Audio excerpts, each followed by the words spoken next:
Okay, so this has been a very long time since I posted any videos, but here I am playing Sorcery on Roblox, and I thought that this game was actually pretty fun for the little bit of time that I played. I started probably 2 days ago, but didn't actually put time into the game until maybe yesterday, if not the day before yesterday. In about 2 hours time, maybe three. I could have been playing longer than that, right? Is if you're talking about like just time in the game, it's probably a little longer. But as far as like just mission running and trying to get to level 150, I say overall it probably took me about 3 to maybe 5 hours. Probably.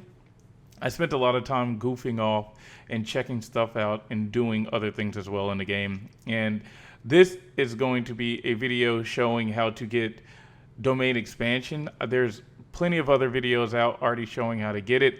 I watched the video on it, so this is really just going to be me ranting over the course of the video while also showing like footage slash gameplay of me getting domain expansion. So I don't really want to do any crazy editing. I wanted everything to be sort of real time.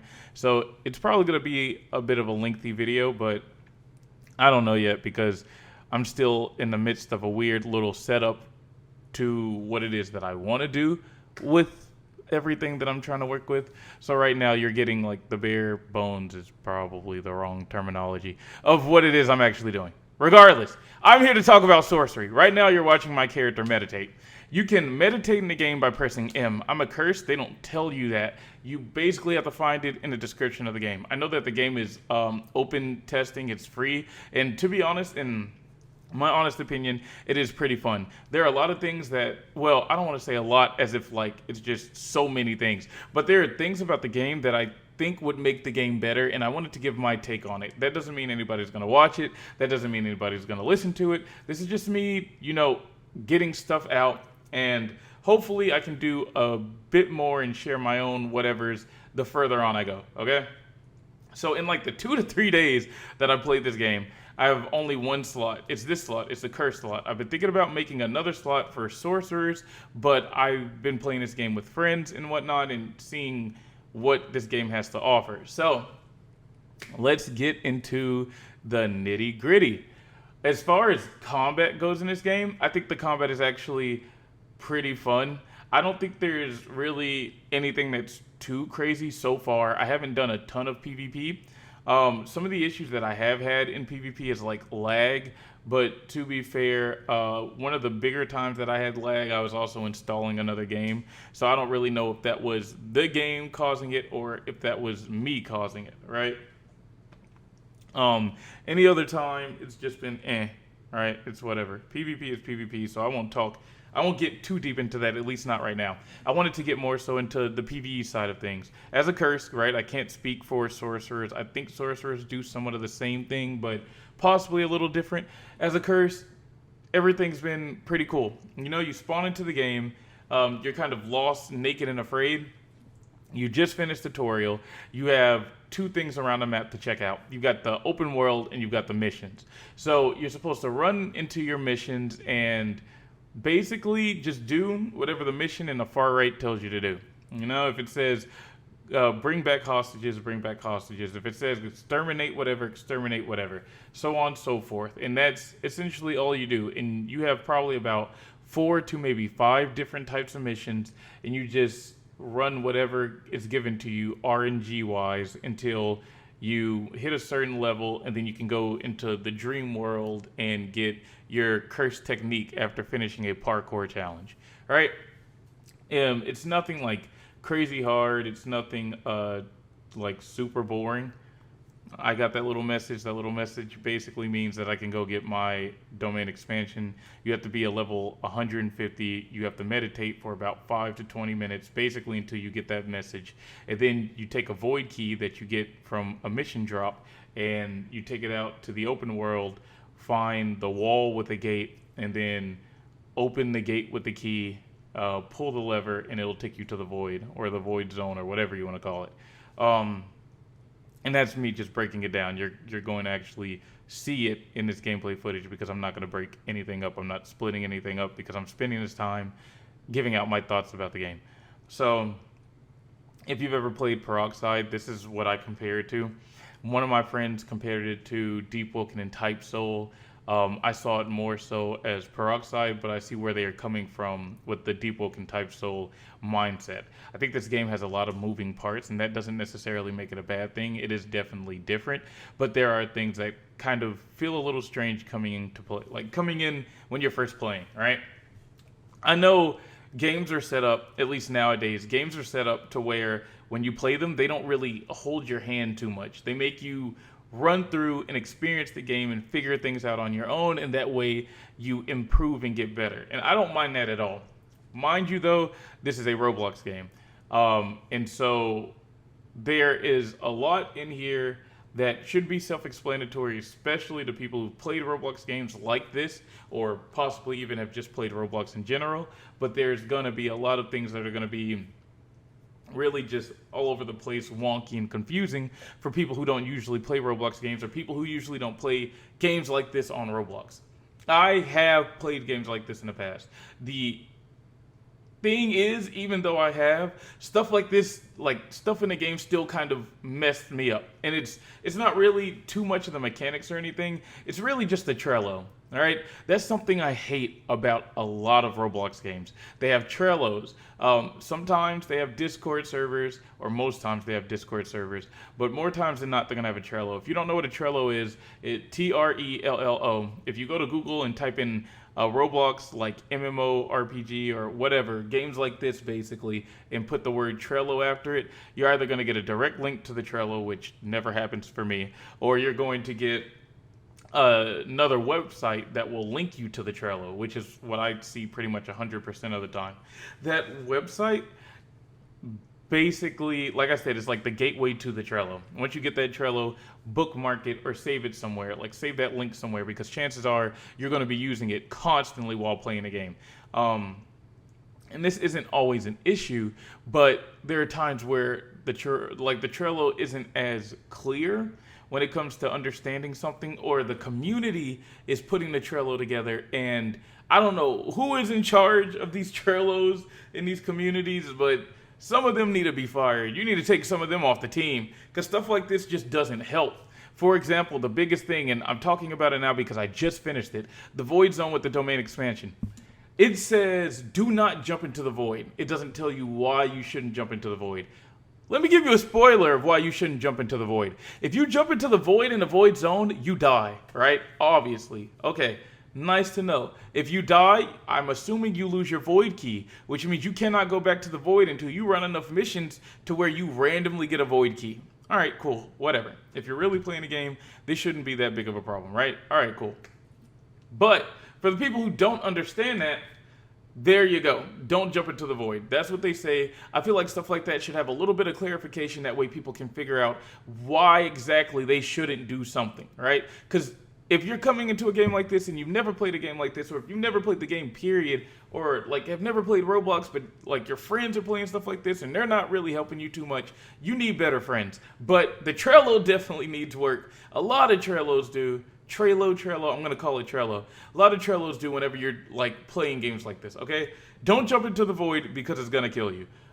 Another thing is that it says if you want to get your domain expansion, you have to be knocked. So I'm thinking they mean you have to be knocked into the void. So I spend a good part of this video just standing at the edge on random cliffs and stuff in the void, trying to figure out if something's going to come out of the void and knock me into it, if an NPC is going to spawn and knock me into the void. Like, I'm trying to figure out how do you get knocked into the void.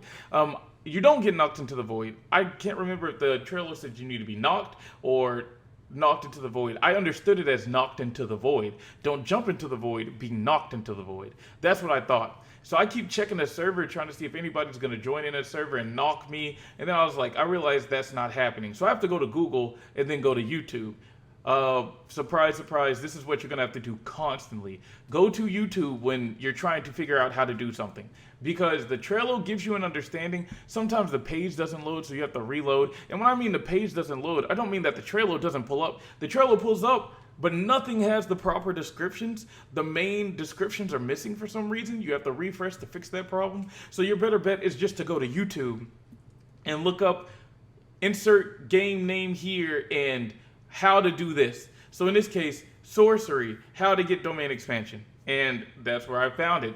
Turns out you get knocked from fall damage because, surprise, surprise, I don't know if you know, but you cannot knock yourself. So for people who don't know what they're doing, who are in areas like this for the first time ever, who have not like really just experienced the game, but they're slowly starting to learn it, and they finally get to this point of the game and they see that, 9 times out of 10, the first thought in their mind is not going to be, how do I knock myself, right? It's going to be, okay, so what's going to come knock me? Or, hey, I need to bring a friend to come in here and knock me. Like, no. You climb to the top of one of these things, you jump off, and you keep jumping off until you take enough fall damage to kill yourself. Now, after, like, I finished it and done it, hindsight probably would have been to take off my gear. That way I don't have as high health, and that way when I jump off, it won't take as long. Something else about this is when you jump off, trying to climb back up to get to a high enough spot to jump off again, you regenerate health while all of this is going down, right? So if you take too long to climb somewhere, you're just gonna have to take just as long again to climb somewhere else just to jump off again to make sure that you're getting the amount of damage you need to be knocked, because you regenerate health in a void zone. And I think that that is such a dumb thing. Why on earth are we regenerating health in a place where we need to be knocked? Developer, hey, I hope you're listening. Take that feature away. Who does that help? Sure, with me at least, it wasn't that big of an inconvenience, right? I was able to find some decent height to keep jumping off of in a reasonable amount of time. But for somebody who doesn't usually play the game, this could be an issue. You know what I mean? Just take off health regen in the void zone. It is a void zone, right? A lot of stuff, and I'm about to get to it soon, but with the name Void, you would think that this place is like corrupted, dark, evil, in a place where like healing just doesn't work, where like effects from weapons, effects from skills, effects from like your armor and stuff just do not work. All right, what I wanted to tie into that, like I said, one of my friends was saying that this reminds them of Deep Woken Type Soul. If you have ever played Deep Woken, or if you've ever played Type Soul, I did not get deep in Type Soul. If you followed my other YouTube channel, if you found me from my other YouTube channel, then you know that I quit Type Soul. I threw that away. That game was garbage. They probably updated a lot to make it easier now. I've been hearing through the grapevines. I've been hearing around the streets. The streets have been talking about how Type Soul is playable, how it's bearable, how things work, and you don't have to go through this whole song and dance just to unlock something that you could have unlocked in half the amount of time in a game like Peroxide. Okay, cool. Maybe one day you'll see me back in it. I'm not sure. But when I did play Type Soul, the thing that reminded me of Type Soul in this game was the skills, okay? The skills, and I heard some YouTubers talking about it as well.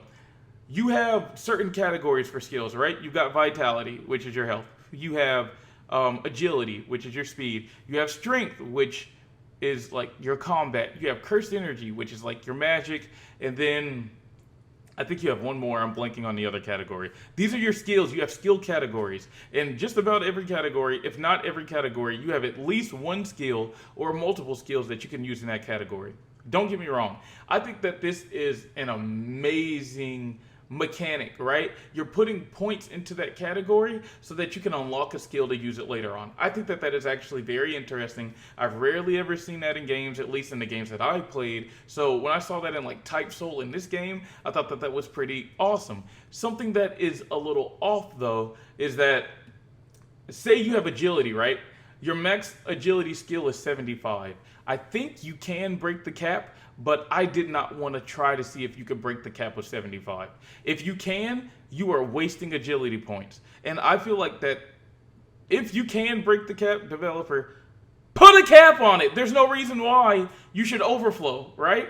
Why would you give the player the ability to overflow? But the real bigger issue that I have with it is that when you put 75 points into Agility, it's not like you're getting a lower cooldown on your dashes. It's not like your character is becoming faster in movement speed. It's not like you have an extra climb or two whenever you jump. It's not like you have an extra jump for every like 20 to 30 levels of your Agility, right? You're putting points into your Agility doesn't affect your Agility at all, as far as I've noticed, other than giving you the ability to use skills that are related to Agility, which, by the way, I think are a little weird, right? Like some of these skills are like one was like a whirlwind kick. I got them on my hotbar. One is like a whirlwind kick. Another one is like a sword slash. So like they jump. One skill you can't use unless you have a sword. Another skill you can use with no weapon. It's like what the hell? Can we have categories for that? Can you have a better description for stuff like that? Can you have a better description for skills that like require weapons rather than just saying 4 katanas, 4 fists, or saying nothing at all like some of them do? Put like some bar, some notification or something next to like the skill with like a colored title or something saying this weapon required or this type of weapon required. I think that would be awesome because then I can read it ahead of time and truly understand it without having to ask for like this extra question in the back of my mind like, oh, I wonder if I'll be able to use the skill if I don't have insert weapon here. And then that way I can have a better like time deciding, okay, is this the weapon that I should be using or not? Or if this is the skill I should be using or not. I ended up getting the dragonbone while playing with my brother. He got an inverted spear and a dragonbone. We got it after jumping some dude in one of our missions. And he basically gave both to me because he hates them. All right, cool. That's fine. But something else that is like mad weird is like, Jesus, man, I should have wrote all these down. I just feel like with the skill tree, stuff like that could be a little bit more refined. I feel like you like keep the type soul skill set. If that's how you like it, if that's how you want to run it, keep it, right? But some of the skills I also feel are a little off. Like I noticed some skills are like cut, copy, and paste from Deep Woken. I hadn't gotten to use shoulder bash, but if you play Deep Woken, there is a dash, there is a shoulder bash. Dash has the exact same animation as it does in Deep Woken, so I'm assuming shoulder bash does too. Spine splitter is just spine cutter from Deep Woken.